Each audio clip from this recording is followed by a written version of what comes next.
The patrons have spoken and they have requested Carracosta, and thus it is so. This sea turtle first joined us in the 5th generation. Players of Black and White encountered its pre-evolution Tortuga many a time as they traversed the Unova region, before coming face to face with Carracosta itself, during the climactic battle with N at his castle. Then in Black and White 2, it was featured on the team of the final gym leader, the newly added Marlin. Additionally, those who played Super Mystery Dungeon will remember Carracosta as the stern yet well-meaning adopted father of their partner Pokemon. Today we're going to see how Pokemon's Archelon fared in the most treacherous of seas, the competitive scene. And so we ask, how good was Carracosta actually? And in this video we'll be going over these competitive formats.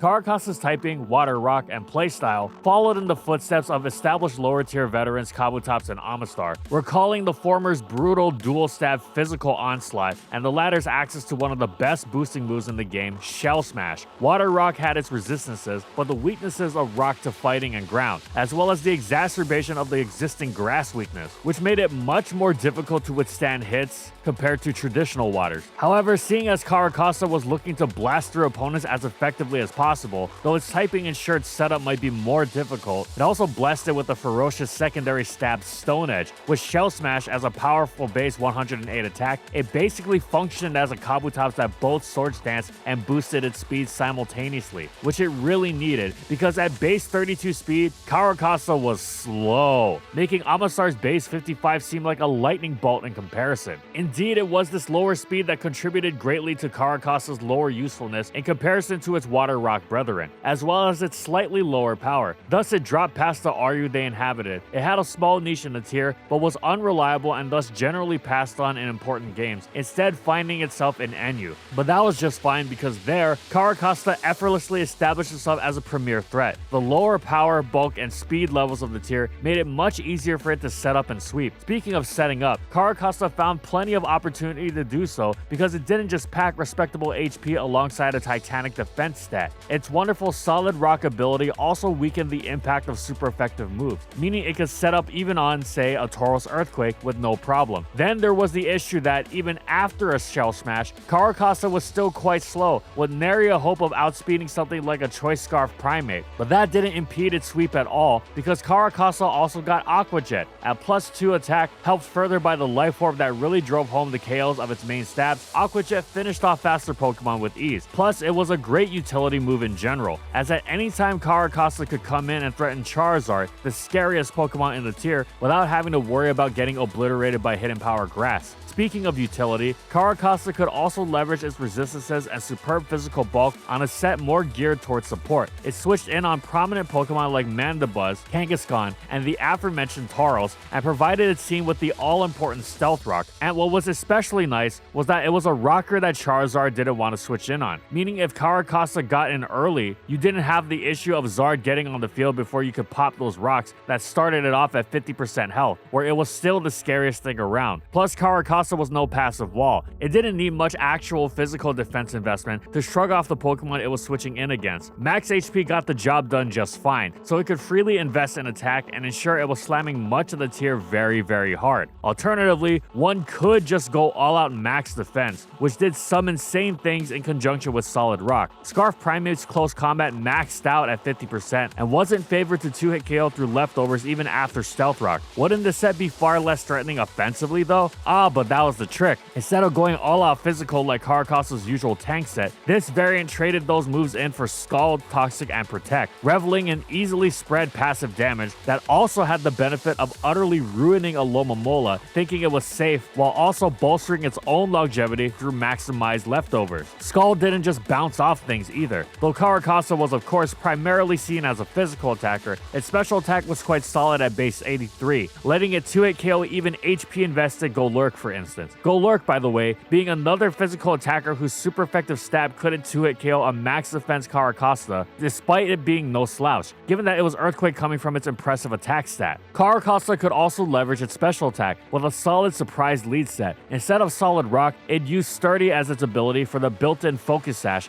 allowing it to pop up Stealth Rock in front of anything short of Mold Breaker Sock leads. Then, when brought down to 1 HP, Carracosta would be able to go first on the next turn thanks to its Custat Berry, and embellishing the surprise further with its special attacks that let it pull off tricks like HP grassing the daylights out of Seismitoad. However, when all was said and done, Carracosta was first and foremost a shell smash sweeper that swept at the drop of a hat, given all its setup opportunities. In addition to the aforementioned, it also punished choice locks like nobody's business. The options against it were truly dire at points. It became a semi-regular sight to lure an Aqua Jet with a faster target, then switch to Jinx, whose dry skin would absorb the Aqua Jet and replenish its health sufficiently to offset Stealth Rock damage, thus allowing it to use Focus Sash in spite of rocks being up. Of course, Jinx wound up getting banned for being an utterly ridiculous Pokemon, so this didn't last. Not that this was particularly reliable anyway after the first time or two the trick was used. Carracosta users were aware of the gambit, and high-level tournament games with the dynamic became fraught with tension, though one might argue this was preferable to seeing Carracosta sweep effortlessly as it so often did. So all in all, Carracosta had a tremendously successful debut generation.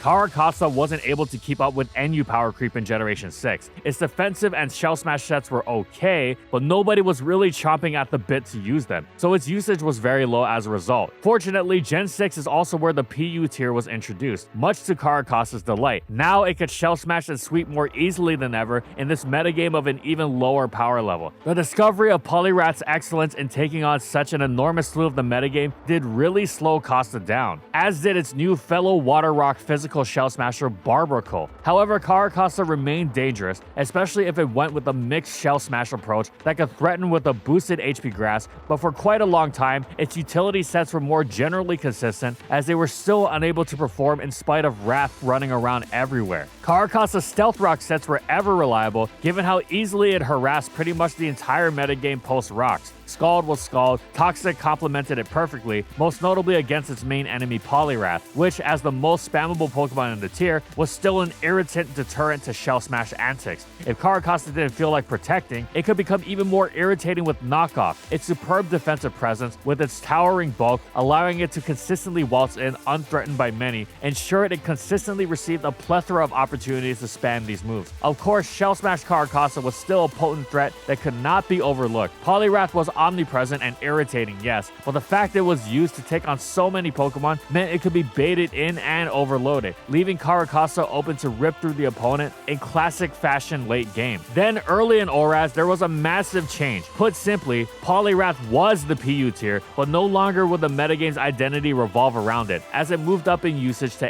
NU. The floodgates opened, and Carracosta came crashing through to devastating effect. So did its buddy Barbarcle. The two began shell smashing over the metagame, which had little in the way of protecting against it, and the tier was quickly thrown into disarray, with the player base split on how to tackle the issue. Some thought Barbarcle was the bigger problem, with its higher speed making it difficult to outspeed after a smash, but on the other hand, Carracosta's better bulk and solid rock made it much easier to set up in the first place, while it still handled many faster threats through boosted Aqua Jet. They still had checks, of course, but they could easily be overwhelmed, especially when players realized they could use both Barbarcle and Carracosta on the same team to utterly destroy opponents through sheer power and exploiting of limited answers alike. Packing Scarf Sawsbuck to outspeed +2 Carracosta without fearing a +2 Aqua Jet, well, you'd get decked by the faster Barbarcle. Running the physically bulky Gorgeist XL or Tangela to eat up Barbarcle's hits, Costa wielded the superior special attack stat of the two and unleashed a +2 Ice Beam that cut right through such attempts. There were almost no shared answers to the two, pretty much just Focus Sash Kadabra and Machoke at full health. But then again, that would only work once. Eventually, the perspective wound up being less, which of these is more broken, and more, actually these both are crazy broken, and as a result, both Carracosta and Barbarcle were banned by large margins not too long into ORAS's existence. Costa didn't do much else, mediocre as it was in NU, but its dominance of the new PU tier meant it was another excellent generation.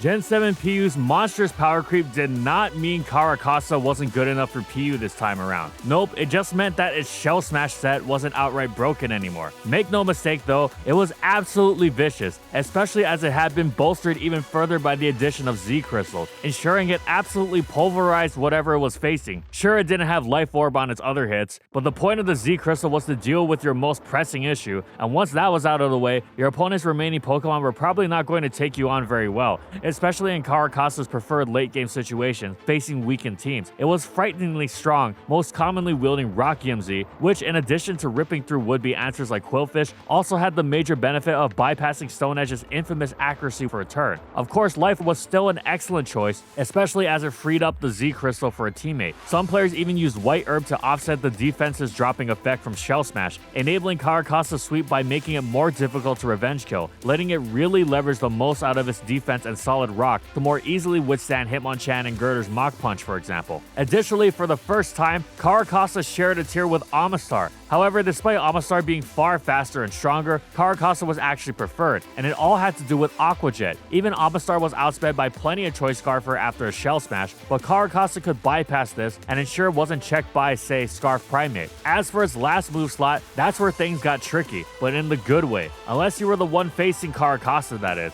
It was all about using that last slot to pick and choose what you were going to allow to check you, and this customizably did not just spell disaster in a vacuum for opponents uncertain what was coming their way. The ability to limit what could answer Carracosta didn't just make it easier for itself to sweep by punishing certain team styles, it could also be chosen based on the needs of Carracosta's teammates, thus enabling other threats even if Carracosta itself didn't sweep. If say you needed Carracosta to lure in Ferroseed for a teammate, you'd adapt instead to do so if your anti-Ferroseed tech didn't work, because if they didn't have Ferroseed, well, your teammate wouldn't have to deal with Ferroseed. Carracosta's usual last move was Hydro Pump, fully taking advantage of Shell Smash's doubling of both attacking stats, and at +2, it decked Mudsdale, Regirock, and in case you're wondering why it was preferred over Waterfall for this purpose, Girder, whose lack of water weakness and much higher physical bulk meant it could take the hit much more easily. Not so much against Pump though. However, Carracosta also enjoyed running Superpower in the slot, especially with Fight EMZ, to crush the aforementioned Ferroseed while still slamming Regirock. It could also slot in Ice Beam, which completely turned the tables on would-be answers in Tangela and Torterra. All in all, Carracosta was pretty simple. It was a ferocious Shell Smasher which stood as one of the scariest threats in the tier, but it had a deceptive duplicity to its game and how it could adapt this moveset to utterly ruin its checks for the benefit of both itself and the hard-hitting offensive teams it was used on. Carracosta saw very little success over the years in VGC, but there were two innovative trainers who did very well with it. The first was Martin Teo in 2017 at the Kuala Lumpur Regionals, using a Trick Room variant with Porygon 2 and achieving a very impressive third place. Next was Michael Grosjean, who also used it to get second place at the 2018 Costa Mesa Regionals, also on a Trick Room team, but with Vivian as the redirector. He used it alongside Mega Camerupt and a weakness policy to just steamroll teams once under Trick Room. He also ran Aqua Jet for when Trick Room was off, presumably. Very good showings from both of these players with such a bad VGC Pokemon. After 3 successful generations in a row, it finally came to an end in the 8th. Carracosta never stood a single chance as the PU metagame was incredibly hostile to it, completely inhospitably so. It couldn't scratch out so much as the slightest Shell Smash niche. It struggled to set up, it struggled to KO things through both power and coverage alike, it was revenge killed easily, it was exactly as unceremonious as it sounds. It was utterly dreadful. It wasn't like nothing changed though. It wasn't quite Carracosta's fault. In fact, it had been nerfed quite heavily. The loss of Z Crystals was huge, as it was now far less capable of dealing with Ferroseed, and generally not as capable of bursting through bulky Pokemon as it wanted to. Furthermore, the loss of Hidden Power meant it couldn't HP Grass its way through the stone wall that was Quagsire. Were it not so nerfed, it may have found at least a niche. The metagame still threatened it at every corner. Populated as it was by the likes of Eldegoss, Togedemaru, Doublade, and the absolute worst priority imaginable for Carracosta to contend with, Wacky's Grassy Glide. As it stands though, Carracosta tumbled out of PU and dropped into the abyss of untiered. And that's it. So how good was Carracosta actually? Well, for 3 of the 4 generations it's been in, it's been a terrific lower tier Pokemon. It had some variety with its main alternative being its solid Stealth Rock support stats, but it has always been first and foremost a prime example of the danger of Shell Smash, wielding the move to tremendous effect in Gen 5 NU and Gen 6 and Gen 7 PU, even getting banned from Gen 6. Between its great bulk, bolstered by Solid Rock's super effective attack weakening effect, it consistently found plenty of setup opportunity even in the face of earthquakes, and it had the power to drop most all in its way after the boost, even bypassing its awful speed with strong Aqua Jets that picked off fast, frail Scarfers with ease. Sadly, in Gen 8, the removal of Z Crystals and Hidden Power, in addition to the eternal constant of power creep, meant Carracosta went from lower tier hero to absolute zero in how it unceremoniously dropped to untiered. But here's hoping its return, whenever that is, will be more successful. Thanks for watching, everyone, and thank you so much to our patrons for continued support of our videos and for voting for this Pokemon for November's patron pick.